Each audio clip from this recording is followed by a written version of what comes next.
जब जरूरत पड़े तब ठाकुर जी ने हर समय में साथ दिया। आप लोगों ने गिरिराज जी के बारे में विधिवत एक कथा श्रवण किए, विधिवत भोजन भी किया।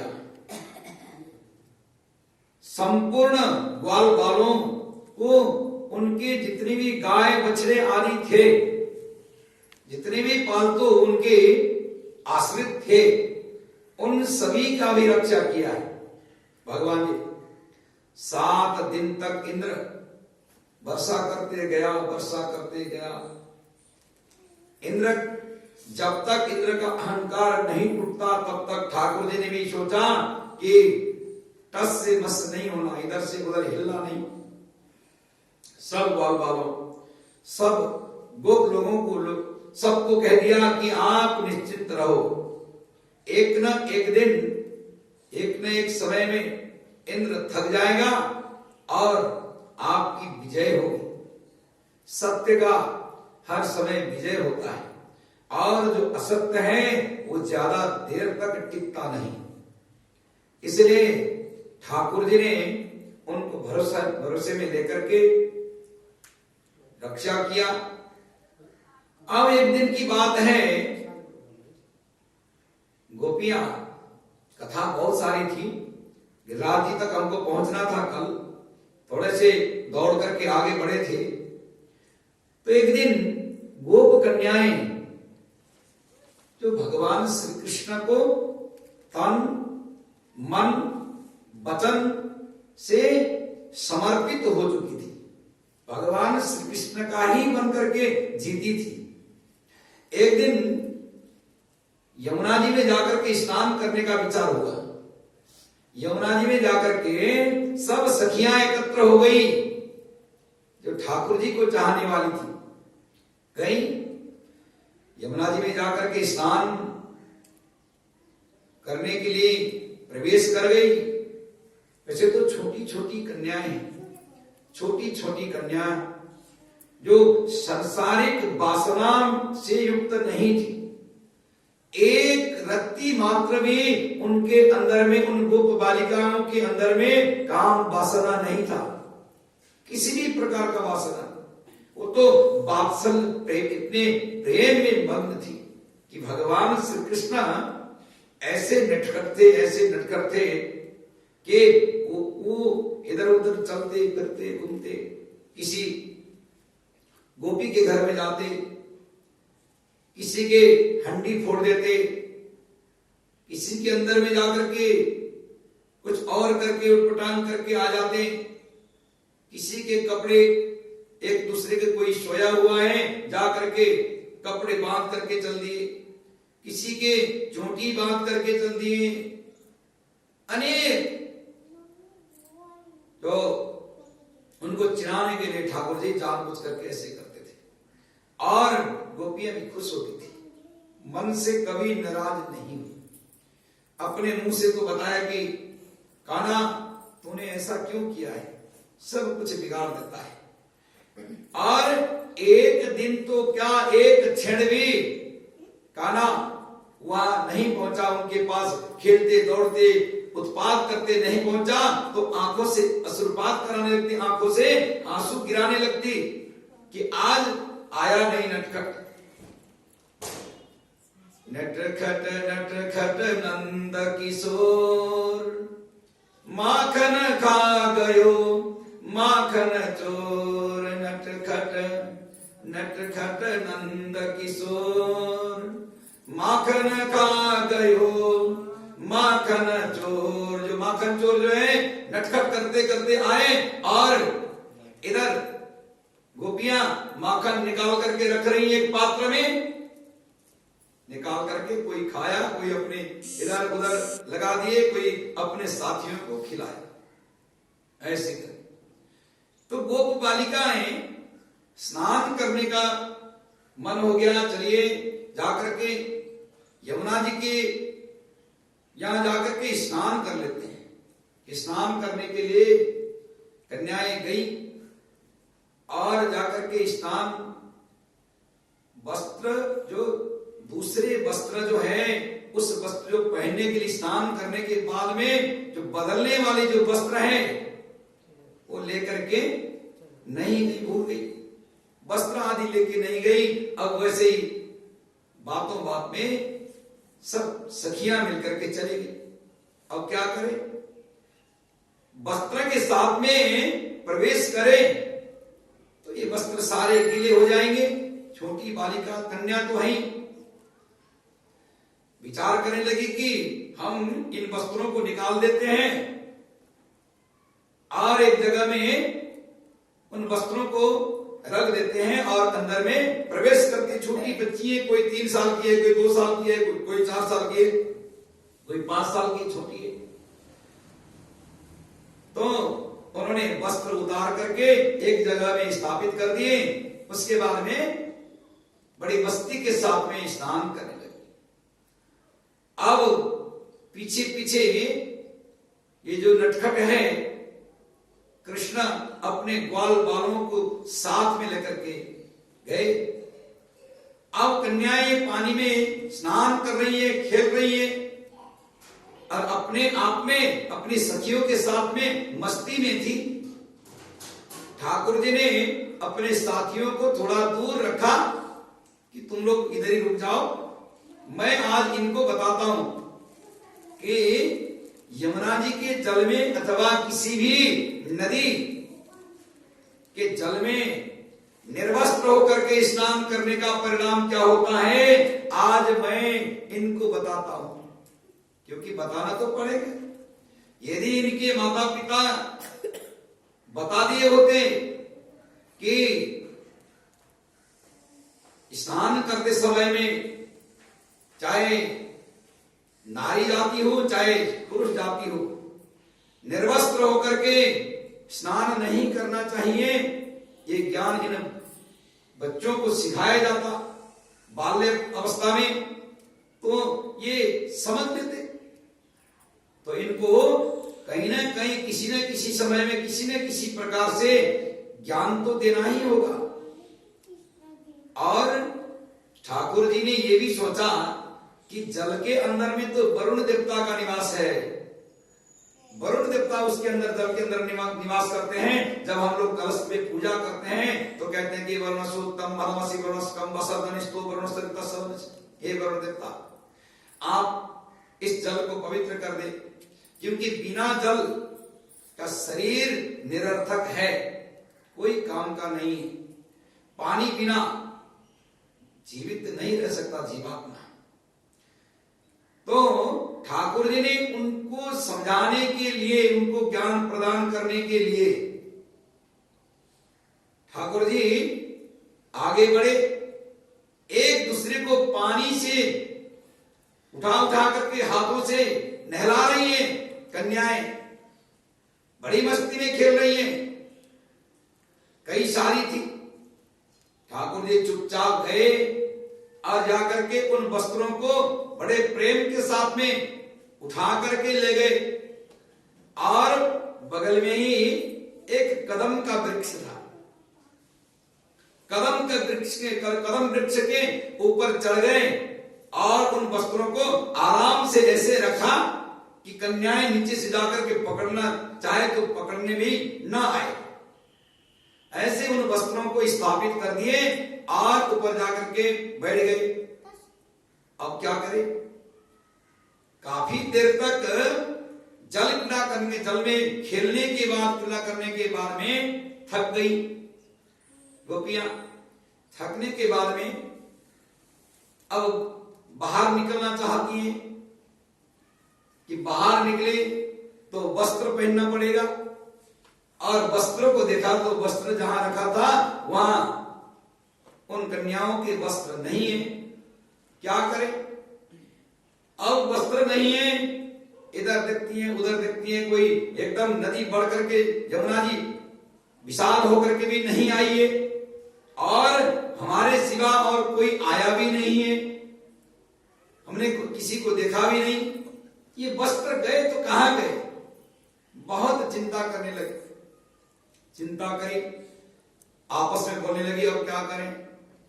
यहां नदी तक या नदी किनारे तक, जमुना जी के किनारे तक तो ठीक है। हम नग्न अवस्था में गांव में जाएं तो गांव वाले क्या बोलेंगे और हम क्या जवाब देंगे, बहुत मुश्किल हो गया। ठाकुर जी हंसकर देख करके मंद मंद मुस्कुरा रहे। अब ठाकुर बहुत देर हो गया, बहुत देर होने के बाद में पेड़ के ऊपर बैठ करके हंस करके बोलने लगे कि क्या हुआ, आप लोगों के वस्त्र आदि कहां हैं? यदि आपको वस्त्र चाहिए तो मुझसे कहो। अब गोपियां समझ गई कि इसी नटखट ने हमारे वस्त्र आदि को उठाया है। गोपियां कहती हैं कि आप हमें हमारे वस्त्र को दे दीजिए। नहीं दूंगा, यदि आपको वस्त्र चाहिए तो आपको यहीं आकर के ले जाना होगा, क्योंकि आपने जल के अंदर में वरुण देवता निवास करते हैं। वरुण देवता आप लोगों से अपमानित हुए हैं।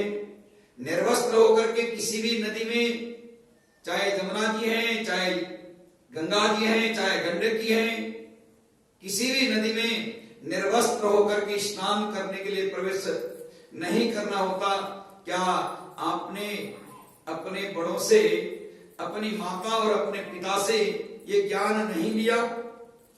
हमारी माता तो बचपन से, जब मैं छोटा था, वैसे भी ठाकुर जी छोटे थे उस समय में भी, कहते कि हमने तो बचपन से ही अपनी मां के और अपने पिताजी के मुखारबिंद से ये जाना। हमको तो उन्होंने बचपन में ही सिखा दिया था। ऐसा लगता है कि ठाकुर जी बहुत बड़े हो गए हैं।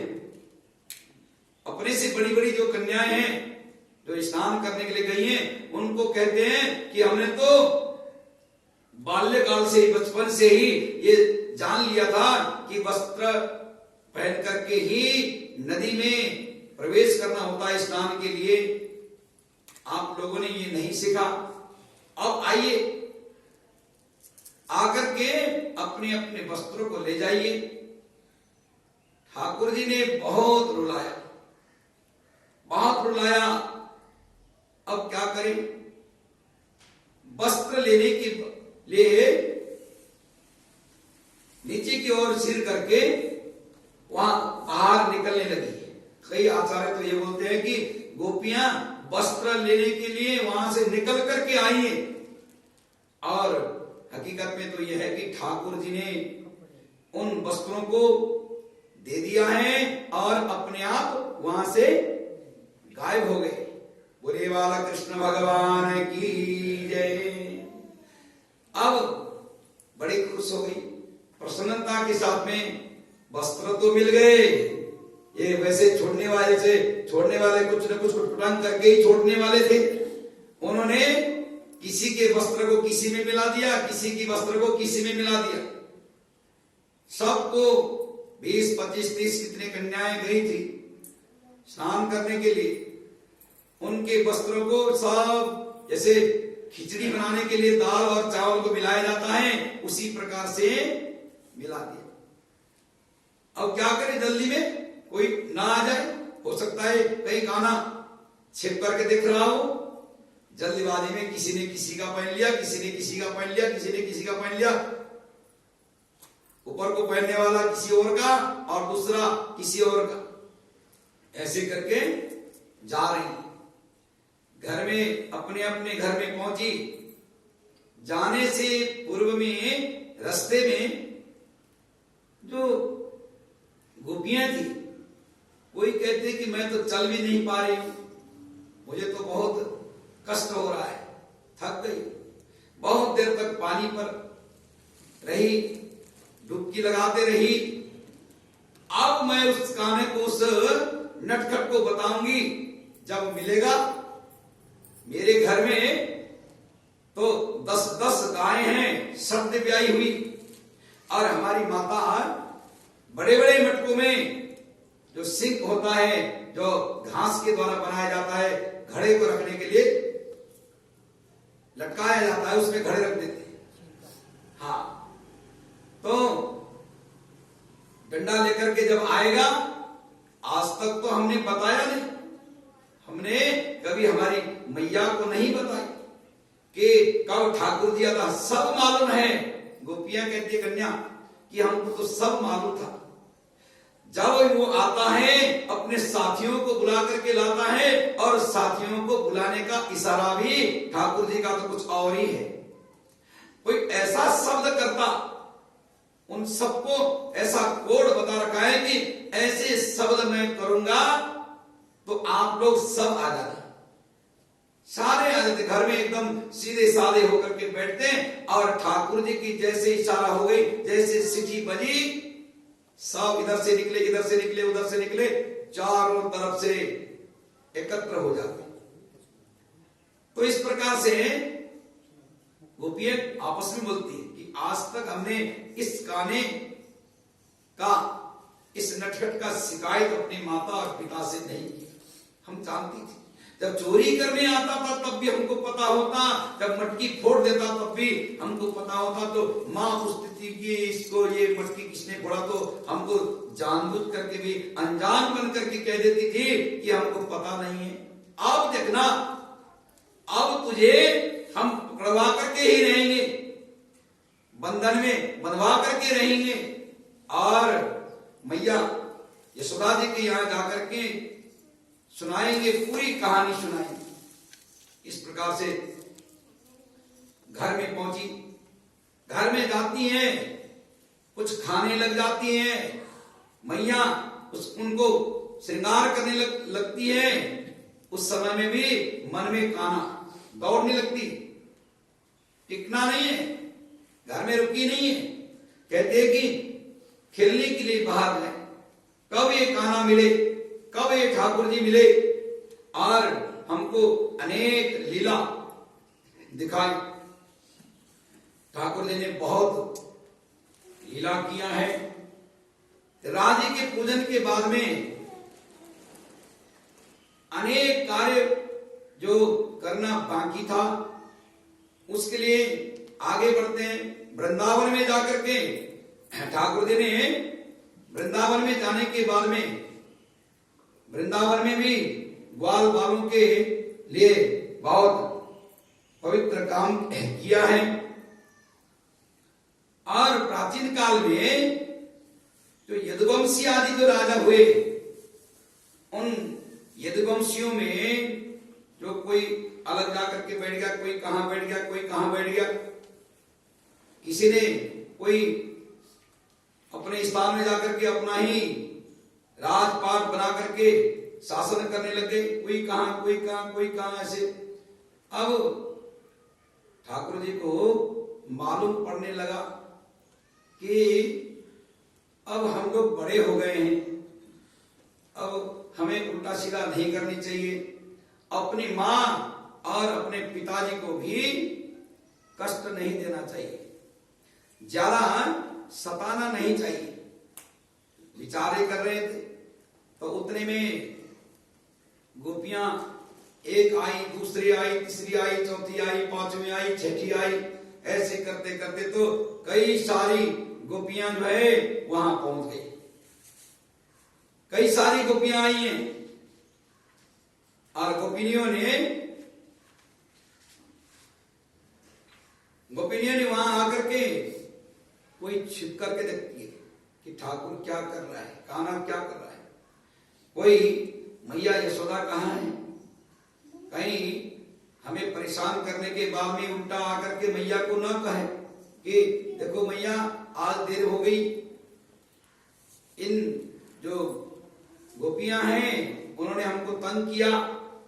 शंका, मन में शंका उत्पन्न हो रहा है कि कहीं भगवान ने शिकायत न किया, ठाकुर जी ने कोई कहीं शिकायत न कर दिया। अब नंद बाबा जो है बड़े खुश थे।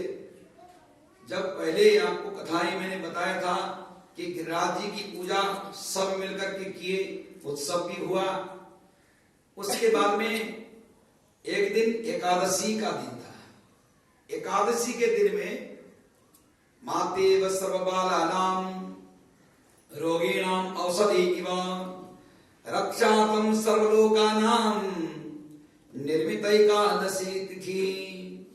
पवित्र एकादशी सभी व्रतों की माता है। एकादशी को क्यों कहते हैं? 5 कर्मेंद्रिय, 5 ज्ञानेंद्रिय और 1 मन, ये टोटल 11। इन 11 इंद्रियों को कंट्रोल करके ठाकुर जी के सेवा में भगवान के लिए जो कुछ अन्न जल आदि का त्याग करके निर्जल रह करके ओम नमो भगवते वासुदेवाय ये द्वादशाक्षरी मंत्र भजन करके पुण्य प्राप्ति करने का दिन है एकादशी। तो एकादशी का व्रत बाबानंद ने धारण किया। एकादशी व्रत धारण करने के बाद में तो द्वादशी में देर नहीं होनी चाहिए।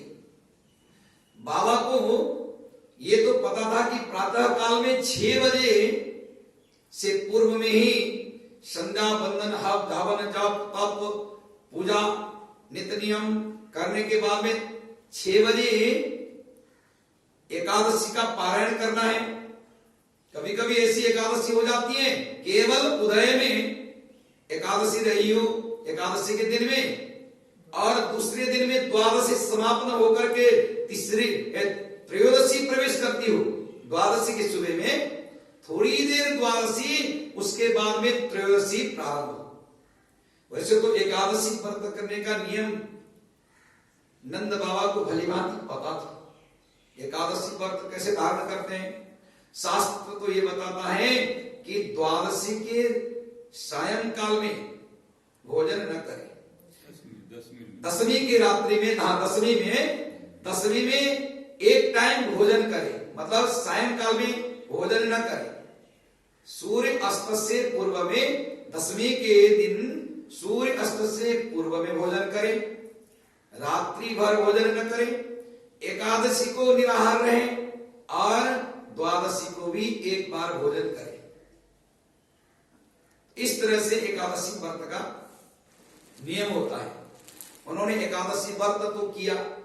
एकादशी व्रत करने से किसी किसी को जो है भूख जो है ज्यादा सताती है। कई तो ऐसे होते हैं ना निर्जल व्रत धारण करते हैं, एकदम कृतम पाके पयम पाके पाके केवल बन्निना, घी में बढ़िया सा कच्चे केले ले आए, गाय का सुंदर अच्छा घी है, माखन को गर्म करके उसके अंदर में जो माखन के जो पदार्थ हैं वो गर्म होने के बाद में उसी कढ़ाई में अंदर जाकर के चिपक जाते हैं, और जो घी जो है असली घी